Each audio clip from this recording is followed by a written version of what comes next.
probably a fine line between being stubborn and determined. Sometimes your stubbornness can lead to some very bad decisions. Sometimes the stubbornness has helped me overcome problems, and sometimes it's got me in more problems. And I've discovered as I grow older, unfortunately, I have a tendency to get a little smarter, but I don't know if I can live long enough to get to where I need to be, but the stubbornness sometimes enabled me to overcome some physical problems. But like I say, it's also been probably one of the reasons why maybe I've jeopardized my health at times. By not taking the advice, maybe feeling that you know more than you know. Unwillingness to accept the inevitable. I believe Len's always tried to prove that he has no handicap. And that's been something that he's tried to manage, and it's probably been one of the biggest struggles.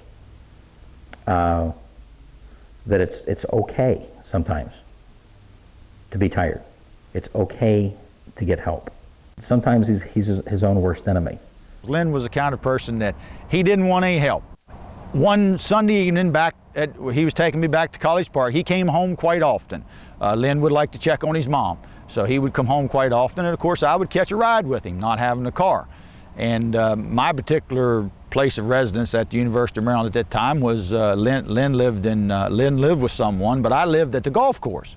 Because baseball players, you know, we kind of was wherever we could find a place, you know, or they could find a place for us where you know, that's where we stayed. But anyway, this one particular Sunday, it had rained all day. I mean, it had rained the whole day that we at home and then on our way back to College Park. And when we got back there, the golf course had been the macadam path that led to the golf course or to the clubhouse, so to speak. They had just redone that, and of course, going back, you know, you had your luggage and things that you had to unload and get back into your room and all, and your books and so to speak. But Len, and I said, Len, it's raining awful hard, you know, the macadam. I said, they just done this and they probably just put a lot of fill on the side here, you know, and it's only like a pathway. I said, I'll take care of everything. You just let me get everything. And he said, no, I'll help you. And I said, Len, it's raining cats and dogs. I said, you'll get soaked. And he said, oh, no, don't worry about that, Dan. He said, I'll make her, because he always liked to go in and shoot the bull with the guys if anybody else was there and make sure, you know, everything was all right. So lo and behold, he gets out. And he took about 3 steps with his crutches, and the next thing I know, he was on the one crutch was clean down to his elbow. He had sunk in that new fill dirt next to macadam, you know. Well, I start to help him out. And he said, get away from me. And I said, get away from me, I'm trying to help you. And all the time it's raining now, steady rain, you know. And he said, you're not helping me. I said, Len, you'll never get up. Well, he wouldn't let me help him. Next thing I know, his other crutch is clean down and on the other side. I said, lo and behold, Len, you'll never get out of there. Well, he laid there, and he laid there, and he laid there. The more I try to get up, the deeper I get in this mud. And he starts laughing. I mean, he's going on and on and on.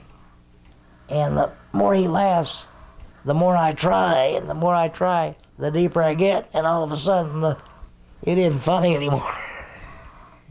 And I said, Curtis, for goodness sake, I didn't use the word goodness, but help me get my butt out of here. And he grabs a hold of my hand by the time I got done. I mean, I look like something out of a Three Stooges movie as far as covered with this mud. It took me probably a week to clean out the inside of my car.